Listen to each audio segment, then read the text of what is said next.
नमस्कार भाई सभी को एक बार फिर से आपका हार्दिक स्वागत है आपके अपने YouTube channel GK by Mohit पर। आज की वीडियो में हम हरियाणा जीके के टॉप 20 प्रीवियस ईयर क्वेश्चन करने वाले हैं। ये जो क्वेश्चन है HSSC CET mains Haryana group D और हरियाणा पुलिस कांस्टेबल सभी के लिए महत्वपूर्ण है। अब चलते हैं क्वेश्चनों की तरफ। हरियाणा का सबसे पहला संदर्भ सन 1328 के एक संस्कृत शिलालेख में पाया जाता है जो भूमि को डैश बताता है। तो जो 1328 की जो तिथि है ना उसको किस किसके नाम से जाना जाता है? धरती पर स्वर्ग। ठीक है, ऑप्शन नंबर ए राइट होगा। 1328 ईस्वी के एक संस्कृत शिलालेख में हरियाणा का सबसे पहला संदर्भ पाया जाता है। इस शिलालेख में हरियाणा को धरती पर स्वर्ग के समान बताया गया है। यह शिलालेख राष्ट्रीय संग्रहालय दिल्ली में अवस्थित है। अगला क्वेश्चन देख लेते हैं। ब्रिटिश शासन के आगमन से ठीक पहले हरियाणा पर किसका शासन था? तो किसका शासन था भाई? मुगल इसका राइट आंसर होगा। British east India company Bharat में 17वीं सदी में आए थे। उस समय हरियाणा व भारत में मुगलों का शासन था, परंतु ईस्ट इंडिया कंपनी ने हरियाणा का रुख जॉर्ज थॉमस की मृत्यु यानी कि 1802 के पश्चात किया। ईस्ट इंडिया कंपनी ने 23 दिसंबर 1803 को सूरजंजनगांव की संधि के अनुसार दौलतराव सिंधिया से उसके अधीन क्षेत्रों के साथ हरियाणा प्रदेश पर भी अधिकार कर लिया। 1809-10 में हरियाणा पर पूरी तरह से ईस्ट इंडिया कंपनी का अधिकार हो गया था। देखो भाई, ईस्ट इंडिया कंपनी के आगमन से ठीक पहले हरियाणा पर किसका शासन था? मतलब जब ईस्ट इंडिया कंपनी थी ना उसके आने तक पहले हरियाणा पर किसका शासन था? मुगल का। अब इसमें बहुत सारे क्वेश्चन बना है। एक तो जो भी बना है सूरजंजनगांव की संधि कब हुई? 1803 में। ठीक है। और एक युवा आया था जो 1809-10 में हरियाणा पूरी तरह ईस्ट इंडिया कंपनी के अधीन कब हुआ था? 1809-10 में। ठीक है। और जॉर्ज थॉमस की मृत्यु कब हुई? 1802 में। तो ये सारे क्वेश्चन इंपॉर्टेंट है। अगले क्वेश्चन की तरफ चलते हैं।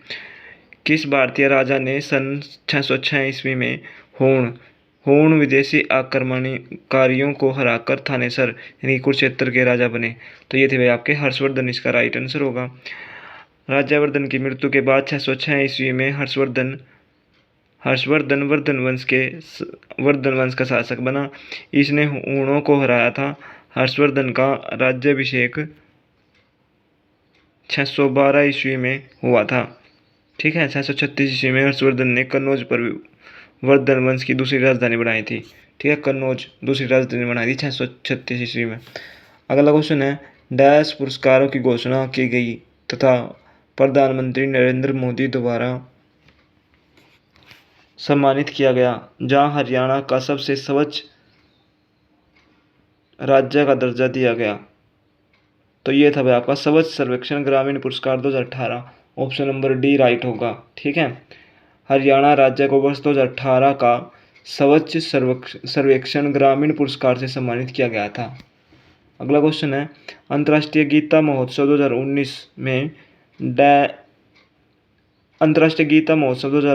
डैश में 23 नवंबर से 10 दिसंबर 2019 तक आयोजित किया जाएगा। तो गीता महोत्सव कहाँ लग गया? आपके कुरुक्षेत्र में। ठीक है, प्रतिवर्ष लग गया यो।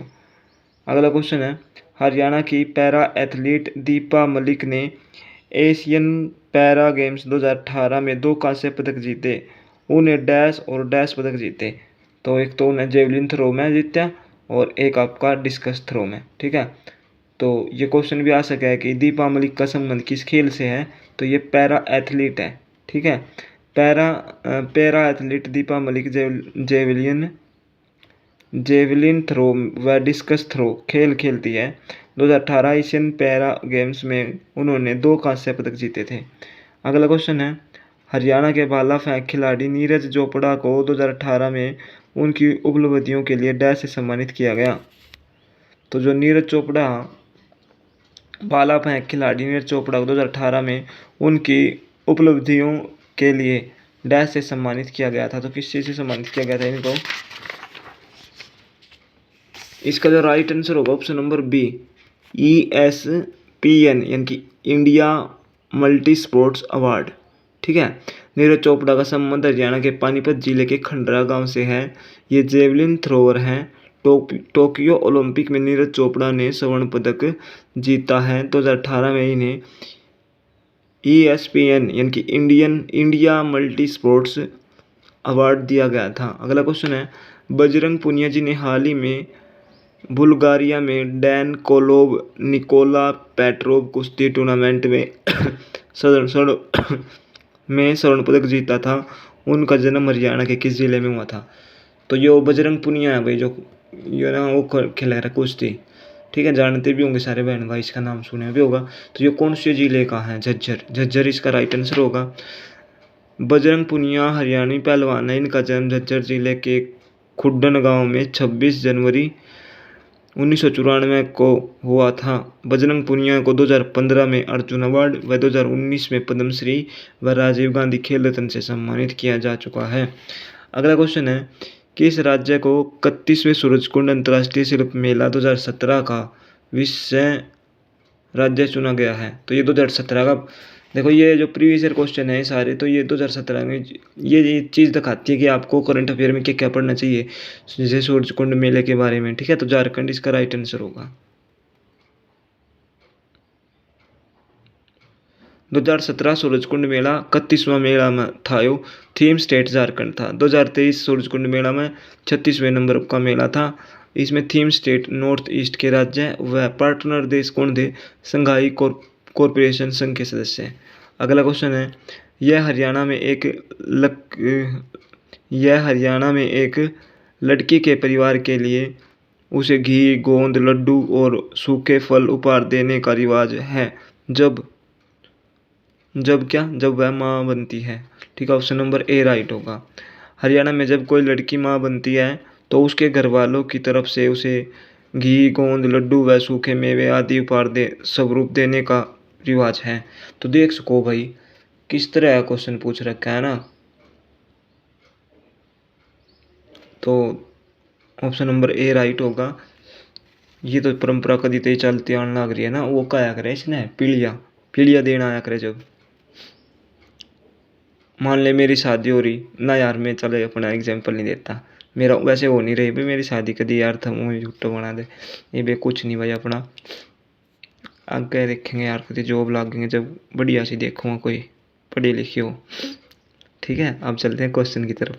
डैश एक सिंध अपभ्रंश लेखक और प्रथम ज्ञात अग्रवाल लेखक थे। उनका पासनहा चीरू दिल्ली नाम की उत्पत्ति की कथा का प्रथम ऐतिहासिक संदर्भ करता है। तो देखो भाई, किस तरह का क्वेश्चन है हरियाणा जीके का, हमने तो कभी पढ़ा को नहीं हो। डैश एक सिद्ध अपभ्रंश लेखक और प्रथम ज्ञात अग्रवाल लेखक थे। ठीक है, उनका पासनहा चीरू दिल्ली नाम की उत्पत्ति की कथा का प्रथम ऐतिहासिक संदर्भ करता है। तो इनका जो नाम था विबुध श्रीधर। ठीक है, विबुध श्रीधर उत्तर भारत के एक कुशल अपभ्रंश लेखक और कवि थे। यह पहले ज्ञात मगरवाल जैन लेखक थे। अग्रवाल है यहाँ पर ये। उनका पसनाहा चिरयू जैन समुदाय का पहला संदर्भ और दिल्ली के लिए दिल्ली नाम की उत्पत्ति की जो किंवदंती का पहला ऐतिहासिक संदर्भ प्रदान करता है। मतलब जो दिल्ली है ना, दिल्ली का जो दिल्ली नाम है पहली बार इसने बताया था, इसके उस लेखक से पता चल जाता। अगला क्वेश्चन है, हरियाणवी इतिहासकार उर्वशी बुटालिया द्वारा सह स्थापित भारत के प्रथम विशेष रूप से नारीवादी पब्लिशिंग हाउस का नाम बताएं। तो इसका जो राइट आंसर होगा option number A Kali for women. ठीक है, ऑप्शन नंबर ए राइट होगा। देखो, उर्वशी बुटालिया का जन्म 1952 में हरियाणा के अंबाला जिले में हुआ था। ये भारत की पहली फेमिनिस्ट पब्लिशिंग हाउस की संस्थापक हैं और लंबे समय से महिला अधिकारियों के लिए संघर्ष करत हैं। काली महिलाओं के लिए 1984 की सह संस्थापक हैं। दुनिया भर में प्रतिष्ठित मानी जाने वाली पत्रिका कॉरेल पॉलिसी ने वर्ष 2013 के 100वें टॉप ग्लोबल थिंकर्स में उर्वशी को भी स्थान दिया है। अगले क्वेश्चन की तरफ चलते हैं। हरियाणा स्कूल शिक्षा बोर्ड ने मई 2017 डिजिटल इंडिया आंदोलन के तहत ई टेक्स्ट बुक पोर्टल शुरू किया है। इस पोर्टल से किन किन कक्षाओं की पुस्तकों को डाउनलोड किया जा सकता है? तो 9वीं से 12वीं कक्षा तक। ठीक है, ऑप्शन नंबर डी राइट होगा। अगले क्वेश्चन की तरफ चलते हैं। निम्न में से कौन सा क्षेत्र विवरण हरियाणा की भूमि के लिए उपयुक्त है? तो चपटी और सूखी इसका राइट आंसर होगा। उपरोक्त में से हरियाणा के लिए चपटी और सूखी भूमि शब्द उपयुक्त है। अगला क्वेश्चन है, भारत में हरियाणा राज्य की भौगोलिक स्थिति क्या है? तो ये आपका उत्तर पश्चिम। हरियाणा राज्य भारत के उत्तर पश्चिम में अवस्थित है। हरियाणा प्रदेश कर्क रेखा से 300 मील हरियाणा प्रदेश कर्क रेखा से 300 मील दूर उत्तर दिशा में है।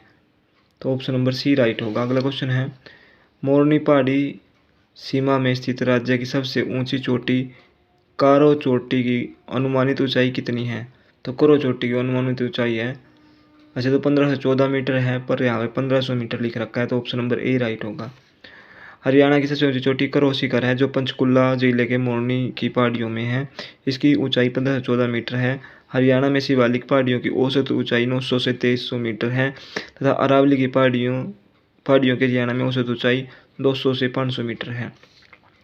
अगला क्वेश्चन है, हरियाणा सरकार द्वारा उद्यानिकी को बढ़ावा देने के लिए झज्जर जिले के सोंधी गांव में स्थापित उत्कृष्टता केंद्र में डैश का उपयोग किया जाता है? तो किस चीज़ का उपयोग किया जाता है भाई? ये ऑप्शन नंबर सी राइट होगा। ट्रीटेज सीवेज पानी। ऑप्शन नंबर ट्रीटेज सीवेज पानी इसका राइट आंसर होगा। ऑप्शन नंबर सी राइट होगा। ठीक है, हरियाणा सरकार द्वारा उद्यानिकी को बढ़ावा देने के लिए झज्जर जिले के सोंधी गांव में स्थापित उत्कृष्टता केंद्र में डैश का प्रयोग किया जाता है। तो ट्रीटेज सीवेज पानी इसका राइट आंसर होगा। देखो, झज्जर जिले के सोंधी गांव में बागवानी उत्कृष्टता केंद्र इजराइल के सहयोग से लगाया गया है। इस केंद्र में सीवेज के पानी को ट्रीट करके इस्तेमाल किया जाएगा। अगला क्वेश्चन है, घग्गर यमुना मैदान को 2 भागों में बांटा गया है। ऊंचे भाग को बांगर कहते हैं, निचले भाग को क्या कहा जाता है? तो निचले भाग को खद्दर कहते हैं। ठीक है भाई, घग्गर यमुना के मैदान को 2 भागों में बांटा गया है। खद्दर क्या होता है? ये घग्गर यमुना के मैदानों का निचला हिस्सा है। ऊंचे भाग को बांगर कहा जाता है। यह उत्तर में शिवालिक व दक्षिण में अरावली तथा यमुना व घग्गर के बीच स्थित उच्च भूमि है। यह अत्यधिक उपजाऊ क्षेत्र है। अगला क्वेश्चन है, विधानसभा निर्वाचन क्षेत्र नारनौल नागल चौधरी और अटेली डैश जिले के भाग है। तो विधानसभा निर्वाचन क्षेत्र नारनौल नागल चौधरी और अटेली ये कौन से जिले में आवे हैं भाई? तो ये आते हैं आपके महेंद्रगढ़ में। ठीक है, नारनौल अटेली व नागल चौधरी विधानसभा क्षेत्र महेंद्रगढ़ जिले के अंतर्गत आते हैं। अगला क्वेश्चन है, हरियाणा सरकार डैश योजना के तहत प्राथमिक और माध्यमिक स्वास्थ्य सेवा केंद्रों में निःशुल्क दवाएं निदान और उपचार सुविधाएं प्रदान करती है। तो इस योजना का नाम है मुख्यमंत्री मुफ्त इलाज योजना। ठीक है, ऑप्शन नंबर डी राइट होगा। मुख्यमंत्री मुफ्त इलाज योजना के तहत हरियाणा सरकार द्वारा प्राथमिक और माध्यमिक स्वास्थ्य सेवा केंद्रों में निःशुल्क उपचार मुहैया कराया जा रहा है। यह योजना जनवरी 2014 में शुरू हुई थी। इस योजना में सर्जरी, एक्सरे, ईसीजी, यूएसजी, मुफ्त इंडोर सेवाएं, निःशुल्क एम्बुलेंस, निःशुल्क दंत उपचार आदि इसमें शामिल है। तो ये देख सकते हो भाई, ये थे आपके हरियाणा जीके के top 20 previous year question. Video बढ़िया लगे तो शेयर कर दियो। जय हिंद, जय भारत। अपना ख्याल रखो, पढ़ते रहो। कमेंट करके ज़रूर बताना थंबनेल क्लास या सीरीज किसी लग रही है भाई। बीच बीच में मैं वीडियो डेली नहीं बना पा रहा, उसके बहुत सारे कारण हैं। तो अभी मैं सारी चीज़ें तो नहीं बता सकता, पर कोशिश करता रहूँगा। ठीक है, डेली वीडियो बनाने की पूरी कोशिश करूँगा। आप बस वीडियो ना शेयर कर दियो, कंप्लीट देख के इस पर कमेंट कर दियो। ठीक है, तो जय हिंद, जय भारत।